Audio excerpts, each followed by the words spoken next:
Got a first class, sir. We don't serve criminals up here.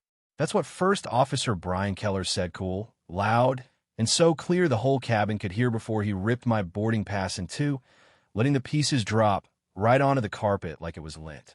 No hesitation. No whisper. Not a flicker of doubt in his eyes as he stared me down and said, "You're probably used to flying, coach. Or jail. Right there, in front of everyone." And before I could even take a breath, the lead flight attendant, Jenna Price, just strutted up, grabbed my wallet off the armrest, no permission, didn't even look at me and held it high like she'd found evidence at a crime scene. "Let security sort out if this thing's even real," she sneered, shaking it for everyone to see. But here's the thing, I didn't say a word. Not because I was scared, not because I couldn't, but because in exactly 45 minutes, those same people who just humiliated me in front of a plane full of strangers would find out who I really was, and that by the time the flight landed, they'd all be out of job, and not a single one saw it coming. Now, before I get too deep, quick favor. Drop a comment, tell me where you're watching from, your city, your country. And if you believe in standing up to injustice, go ahead. Hit that like button. Subscribe, because the truth, it matters today more than ever. 7:15 in the morning, Gate C-17, Chicago O'Hare. I boarded Sky Pulse Airlines Flight 2820 in jeans, a plain white shirt, nothing flashy. No briefcase, no watch, no entourage, just a black man with a platinum boarding pass, a black leather tote, and the kind of quiet confidence most folks only see on billionaires. To Brian and Jenna, though, I didn't look like I belonged there. Just someone sneaking into first class, trying to cheat the system. What they didn't know was that I wasn't just any passenger. I was the CEO of Nexus Dynamics, worth $4 billion, and more importantly, I owned 30% of Sky Pulse Airlines. My being there wasn't luck, and it sure wasn't an accident.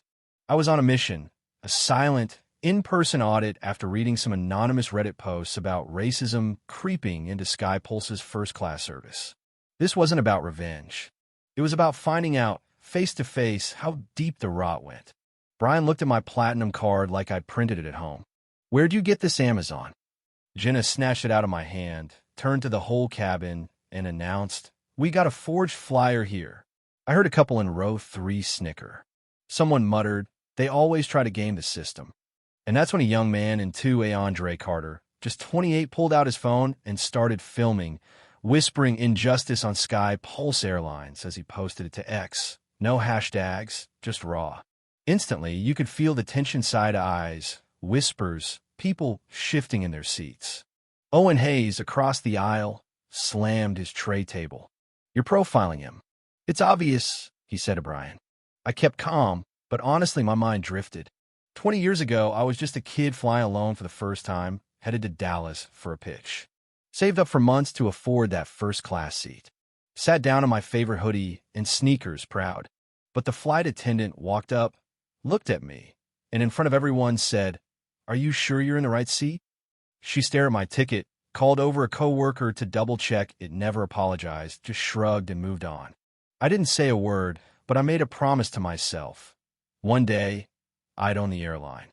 That memory was burning in me as Jenna tossed my wallet across the aisle. It bounced off a seat, landed on the floor. "Security'll match it to your fake ID," she barked. I picked it up slow, kept my composure. "Scan the card," I said, but Brian just laughed. "We don't scan forgeries." I didn't argue. I called my assistant, Talia Brooks. "Start protocol 3, I whispered. She was already on it, logging, recording, asking if I was safe. Meanwhile, Jenna was telling the cabin, "Sorry for the delay, folks. Someone forged a platinum pass." I stood up. "You might want to double-check that story," I said. Owen got up too. "He's not lying. I saw the pass." Brian didn't care, snatched the card, pretended to scan it, slipped it in his pocket. "Doesn't show up in our system." Imagine that. Owen called it theft. "You're wrecking Sky Pulse Airlines in front of witnesses," I said. Jenna kicked the torn boarding pass under his seat. I picked it up, handed it to Owen. "Read it." He unfolded it. Malik Jordan, Seat 1A, Platinum Tier. The cabin froze. Jenna's fake smile faded, and you could feel the energy shifting. But Brian barked again, "Get him out. He's not a first-class passenger." He's a scammer. We're not moving until he's gone. He waved over Kyle Vance, the onboard security coordinator, who came barreling down the aisle, full of forced authority. He grabbed my arm not gently, either. Let's go. You don't belong here. The whole cabin gasped. I stood my ground. Remove your hand, I said. But Kyle didn't. Across the aisle, Owen sprang up, slamming his tray again. Enough. This is wrong, and you know it. Andre's phone was back up. You're watching it live. He whispered, this is what injustice looks like in first class. Sophia Alvarez, another passenger, lunged forward. No more filming, she said, grabbing Andre's wrist. Talk. Don't just record this. Change it. But Andre kept rolling. Kyle's grip tightened, and in a flash, I was 10 years old again, flying back from Atlanta, dressed up by my mom. The airline upgraded us last minute. An older white attendant leaned down, smiled thinly, and asked, Honey, are you lost? Coach is that way. My mom, tall and proud, handed over the tickets. The woman walked away, whispering to a coworker. No apology. Just suspicion. Even at 10, I understood even with the right seat, the right look, the right manners, I still didn't belong. Kyle finally let go of my arm. Maybe it was Owen's shout, maybe Sophia's glare, maybe guilt. You know what this is? I asked Kyle. You feel it. He didn't answer, but the regret in his eyes told the whole story. I called Talia again. Logged the physical contact. Verbal incident upgraded. Logged, she said. Corporate stream is active, all time stamped. Brian was pacing at the front. Jenna joined in. This is what happens when we stop enforcing class barriers. Owen shot back. He's got a platinum card. A valid pass. The only barrier is your bias. I turned to Andre's camera. This isn't about me. It's about how quickly you all decided I didn't belong. Kyle stammered. I was just following Brian's lead. I didn't know what was real. But you acted like you did, I said. Andre called out, the video's spreading. Sophia answered, that doesn't matter now. What matters is what we do next. Talia buzzed in. Stage 2 of Protocol 3 reached. Approaching administrative escalation. Not yet, I said. Let the truth breathe. Passengers were openly talking now. What's his name? I don't care who he is. This is wrong. And now, yeah, I'm talking to you. If you'd been in that cabin, what would you have done? Speak up, call it out, or stay quiet. Share it below. We read every comment. Kyle started, look, but Owen cut him off. Brian shouted, I'm calling ground control. He's a threat. I raised an eyebrow. I've passed every TSA scan. What's the threat, Brian? Jenna said, we just follow protocol. I smiled. Same protocol that lets you tear up passes, throw wallets, steal IDs? Kyle was shaken now. Maybe we should just verify the car properly, he said. Jenna hissed, don't fold now. Owen stepped in. Too late, he already did. Sophia said, or maybe it's finally getting clearer. Talia's voice buzzed. Audit visibility ready. Not yet, I said again. Let them dig their own hole. Brian turned, loud as ever. Open your bank app. Prove you belong here. Let's see if you even have the money for this seat. That hit different harder than anything else. Kyle, defensive, tossed my passport across the cabin. Go pick that up, he barked. Passengers gasped. Andre's camera was rolling. He just threw his passport like it was trash. I kept my posture. Jenna, arms crossed, turned to a young black woman, 2 rows back. Kira Nelson, 22, journalism student.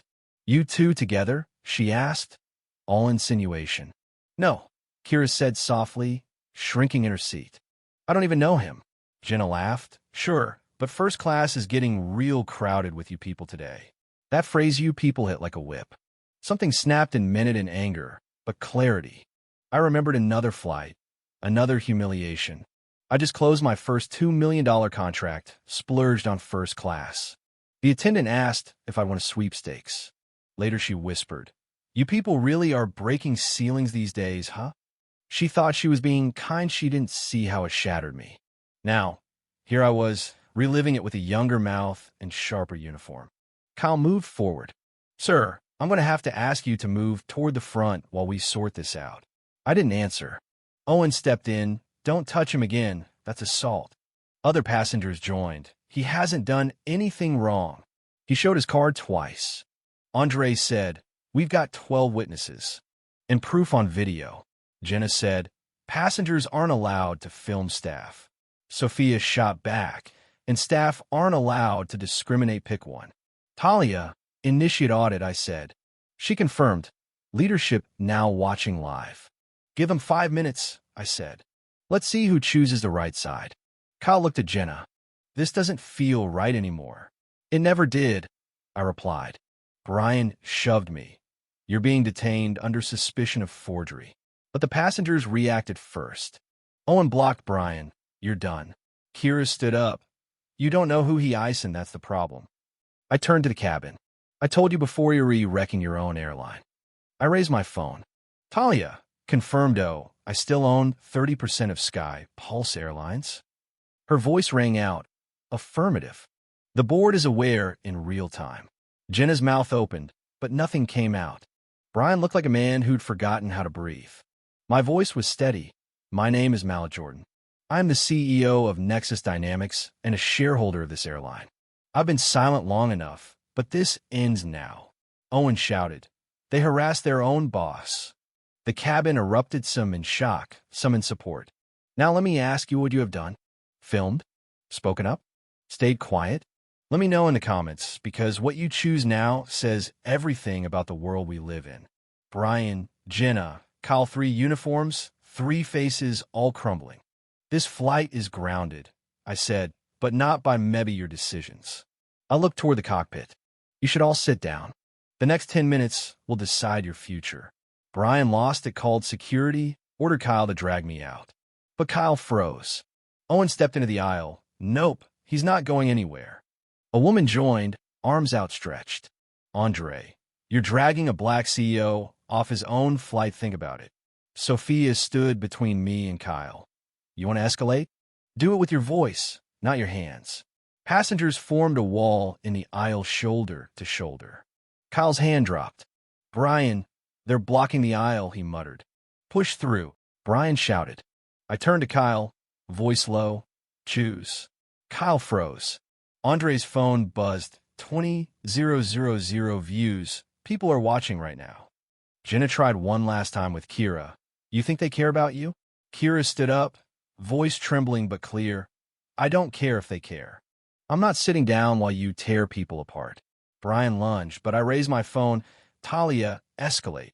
She confirmed, "Legal and board watching. Full authority granted." I stepped forward. "You know what you've done, Brian?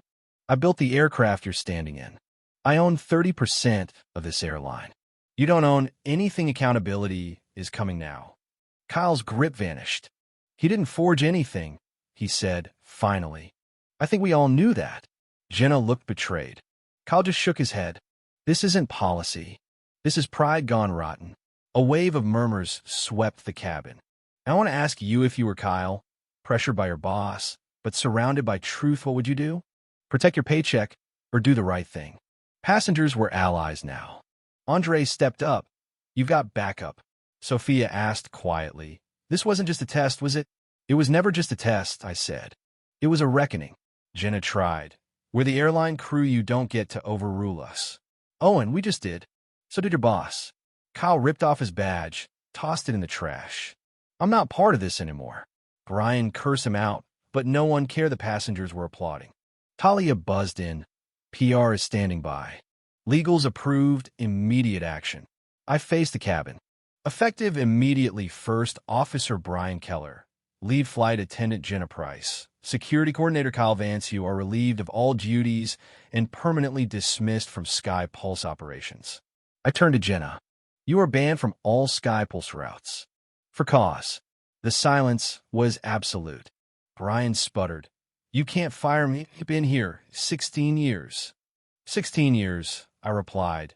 "And you still think power means you get to belittle passengers, rip tickets, steal IDs, drag people by the arm? You're not being fired for a mistake. You're being fired for a choice."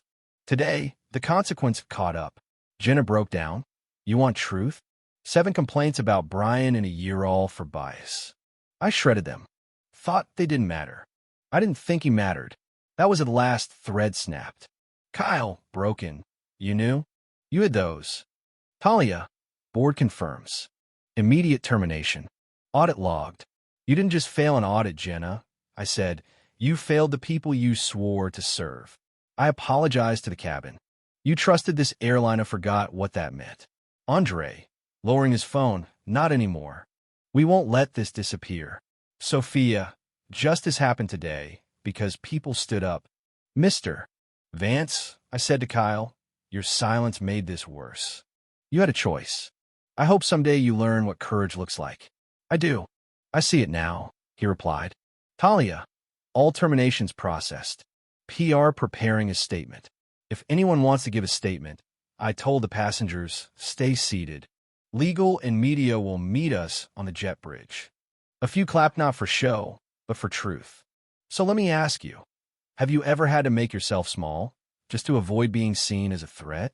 Ever been told you didn't belong in a place you paid for? What would justice look like to you someone shouting back, or simply standing tall when nobody else would? Tell me in the comments, because the way we define justice today is how the world gets shaped tomorrow. Jenna turned away. Brian sat stunned, Kyle silent. The three who shouted the loudest now had nothing left to say. I adjusted my blazer. We're not done, I said. Skypulse will answer for what happened here. You three will never get the chance to do this to another passenger again. And with that, I walked back to seat 1 and not as a victim, not as a test subject, but as the man who turned a cabin into a courtroom and delivered the verdict himself. The skies we fly should reflect the dignity of the people inside them. And sometimes justice doesn't come from the clouds, it takes off right from seat 1A. Now, you tell me what would you have done if you'd been there? Speak up? Stay silent? That answer's yours. And if you believe stories like this matter, share, and subscribe. Because the world only changes when someone chooses to stand up right where they are.